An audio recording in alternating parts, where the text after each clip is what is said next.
Hello everyone, welcome to Financial Free company.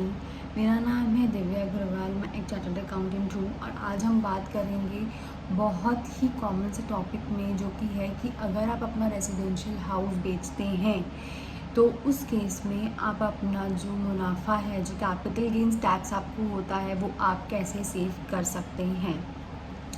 सबसे पहले तो ये समझते हैं कि क्या जब हम घर बेचते हैं तो उस केस में जो मुनाफा हमको होता है, क्या उसके ऊपर टैक्स लगता है? तो इसका जवाब है हाँ। गवर्नमेंट ने ऐसे इनकम टैक्स में नियम कानून ला के रखे हैं जिसमें अगर आप अपना घर बेचते हैं जिसमें आप रहते हैं, उस केस में आप जो घर बेचेंगे उस पे आपको जो भी मुनाफा होगा उसको कैपिटल गेन्स बोलते हैं और उस पर टैक्स लगता है। ये दो टाइप का होता है, लॉन्ग टर्म या शॉर्ट टर्म। अधिकतर जगहों पे ये लॉन्ग टर्म कैपिटल गेन्स होता है, यानी जो 2 साल से ज़्यादा का होल्डिंग पीरियड रहता है। 2 साल से ज़्यादा अगर आप उस घर पे रह चुके हैं, 2 साल से ज़्यादा अगर आप उस घर में आपका मालिकाना हक है, तो उस केस में ये लॉन्ग टर्म कैपिटल गेन्स बोला जाता है। और अगर 2 साल से पहले तक का होता है तो उस केस में शॉर्ट टर्म कैपिटल गेन्स बोला जाता है। दोनों ही केस में टैक्स की लायबिलिटी है जो वो अलग अलग निकाली जाती है। अगर लॉन्ग टर्म कैपिटल गेन हो तो 20% लगता है और 4% cess. Short term capital gain हो तो जो भी सेलर के हाथ में टैक्सेबल होगा उसकी जो टैक्स ब्रैकेट है उसके हिसाब से आपको टैक्स पे करना पड़ेगा। नाउ हम इस टैक्स को कैसे सेव कर सकते हैं, इसके 4 तरीके हैं। सबसे पहले तरीका समझते हैं कि अगर आपका कोई पिछले बार का लॉन्ग टर्म कैपिटल लॉस है तो उसको आप अपने लॉन्ग टर्म कैपिटल गेन से सेट ऑफ कर सकते हैं। यानी अगर पिछले कोई सालों के आपके लॉसेस हैं जो कि एडजस्ट नहीं हुए हैं और आपको इस साल अपने घर को जो अपने घर की अपने घर जो आपने बेचा है उसमें अगर आपको प्रॉफिट होता है और पिछले बार का अगर आपका लॉस है तो वो लॉस को आप इस बार के प्रॉफिट से एडजस्ट कर सकते हैं और उस केस में आपका जो टैक्स है वो बहुत हद तक रिड्यूस हो जाएगा अगर आपके लॉसेस सफिशिएंट है जो कि प्रॉफिट को कवर कर सके। ध्यान रखिएगा, पिछले 8 सालों के प्रॉफिट ही एडजस्ट हो सकते हैं।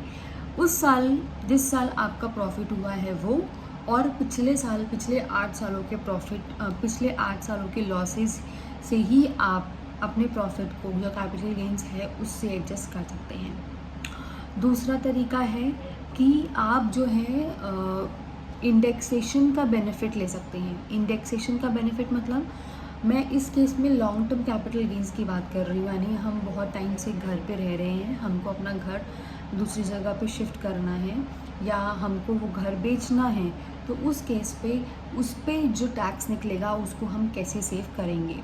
तो मान लीजिए कि हमारा लॉन्ग टर्म कैपिटल गेन्स आ रहा है, तो उस केस में हमको इंडेक्सेशन का बेनिफिट मिलता है। इंडेक्सेशन का बेनिफिट मतलब जो इन्फ्लेशन का बेनिफिट होता है। गवर्नमेंट ने अलग अलग रेट्स दिए हुए हैं हर साल के कॉस्ट इन्फ्लेशन इंडेक्स के नाम से, जो कि मान लीजिए अगर आपने कभी पुराने ज़माने में वो घर को 5 लाख में ख़रीदा था तो वो आज की वैल्यू के हिसाब से निकल के आएगी। और मान लीजिए आज की वैल्यू आपकी उसमें करीबन 60 लाख आ रही है और आपने जो घर बेचा है वो 1 करोड़ का बेचा है, तो जो तो सिर्फ 40 लाख रुपए है वो आपका टैक्स होगा, ना कि जो 40 लाख रुपए है वो आपका प्रॉफिट होगा, ना कि 5 लाख रुपए जो आपने खरीदा था और 1 करोड़ रुपए जो आपने बेचा है, यानी 95 लाख जो है वो आपका प्रॉफिट नहीं होगा। आप इंडेक्सेशन का बेनिफिट लेंगे, उस कॉस्ट को आज के दिन में खींच के लाएंगे कि आज अगर हम उसको बेचते थे तो कितना होता था।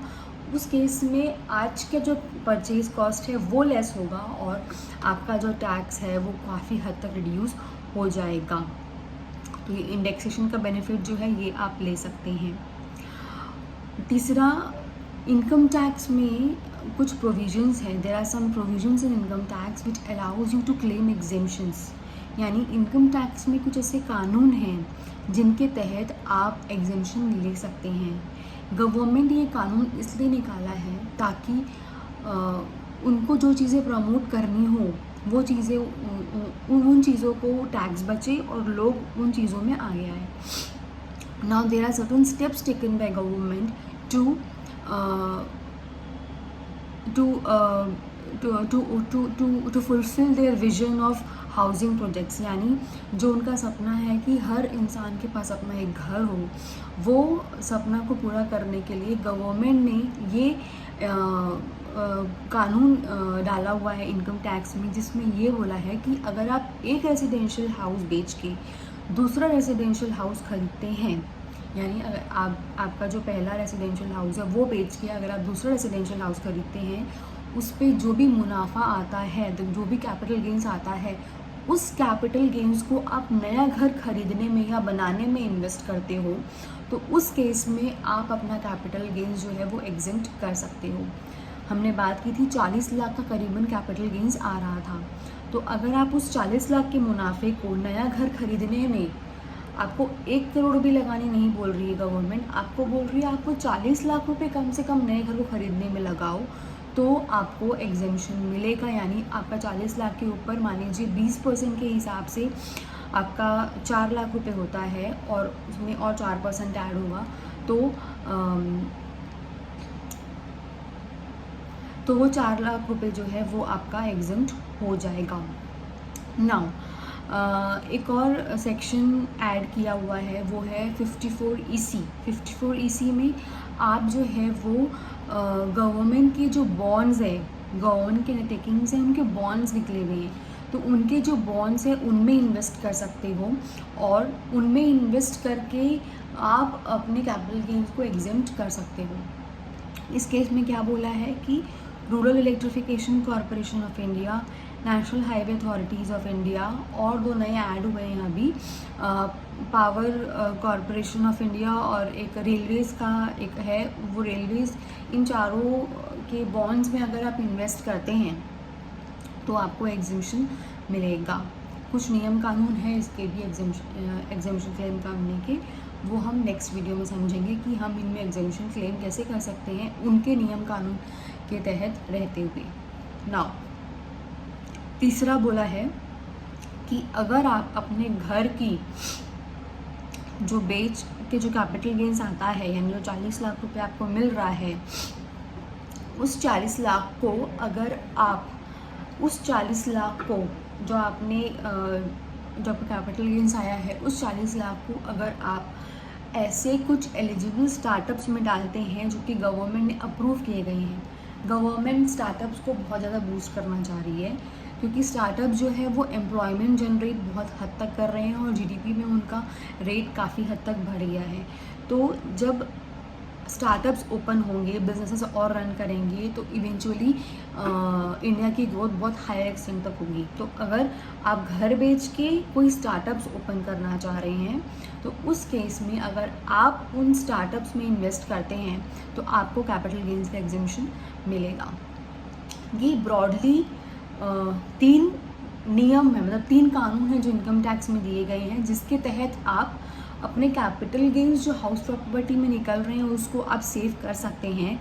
और जो 2 मैंने बताया था, यानी जो आपका सेट ऑफ लॉसेस और इंडेक्सेशन बेनिफिट है, वो तो आपको मिलना ही मिलना है। वो इनकम टैक्स के रूल्स के, वो प्रोसीजर रूल्स हैं जो प्रोसीजरल्स में आते हैं, वो सारी चीज़ें हैं।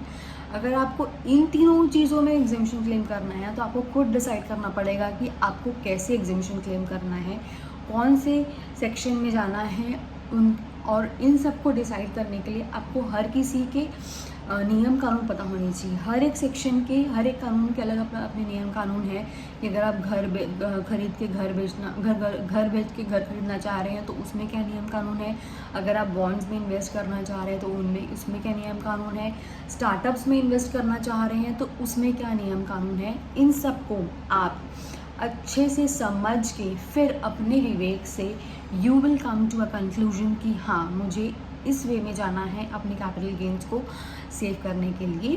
और अगर मान लीजिए आपको कैपिटल गेन सेव नहीं करना है तो इन दैट केस आपको टैक्स भरना पड़ेगा। तो ये जो मैंने वीडियो बनाया था, ये एक जानकारी देने के लिए बनाया है कि इन तरीक़ों से आप अपने कैपिटल गेन टैक्स को सेव कर सकते हैं। आपको ये समझना है कि इन तीनों में कौन सा अच्छा है। ये जो वीडियो बनाया है ये सिर्फ रेसिडेंशियल प्रॉपर्टी आपकी जो बिल्डिंग्स हैं, रेजिडेंशियल प्रॉपर्टीज़ जो होती है, उनको आप कैसे सेव करते हैं उसमें बना है। और अलग वीडियोस बनेंगे जिसमें हम ये समझेंगे कि प्लॉट्स को बेच के, कमर्शियल प्रॉपर्टी को बेच के, एग्रीकल्चरल लैंड को बेच के हम कैसे टैक्स सेव कर सकते हैं। इस वीडियो में हम सिर्फ ये समझेंगे, इस वीडियो में हमने सिर्फ ये समझा है कि आप अपनी रेजिडेंशियल प्रॉपर्टी को बेच के कैसे टैक्स सेव कर सकते हैं। इन तीनों चीज़ों को आप सबको, इन तीनों सेक्शंस को आपको समझना होगा, यानी बॉन्ड्स में कैसे इन्वेस्ट करना है, हाउस में कैसे इन्वेस्ट करना है और स्टार्टअप्स में कैसे इन्वेस्ट करना है। इन तीनों को समझ के आप अपना निर्णय ले सकते हैं कि आपको अपना कैपिटल गेंस कैसे सेव करना है। अगर आपको समझना है तो आप मेरे जो अगले वीडियोज़ हैं उसको ज़रूर देखें। होप आपको वीडियोस पसंद आ रहे होंगे। ये सब बहुत ही इंपॉर्टेंट वीडियोस है जिससे आप अपना काफ़ी टैक्स सेव कर सकते हैं। रिमेंबर, अगर आपका 40 लाख का कैपिटल गेन टैक्स है तो आप करीबन 8 से 8.5 लाख रुपए के टैक्स कैसे सेव कर सकते हैं, वो सिर्फ आपको ये जानकारी मिलकर समझ में आ जाएगा। होप आपको पसंद आ रहा होगा। अगर आपको पसंद आ रहा है तो please like, share and subscribe. Also visit our website financialfreecompany.com, जहाँ पे हम अपनी सारी सर्विसेज प्रोवाइड करते हैं। होप आपके अगर कुछ भी कमेंट्स हो तो आप कमेंट बॉक्स में दे सकते हैं, will surely reply. Thank you.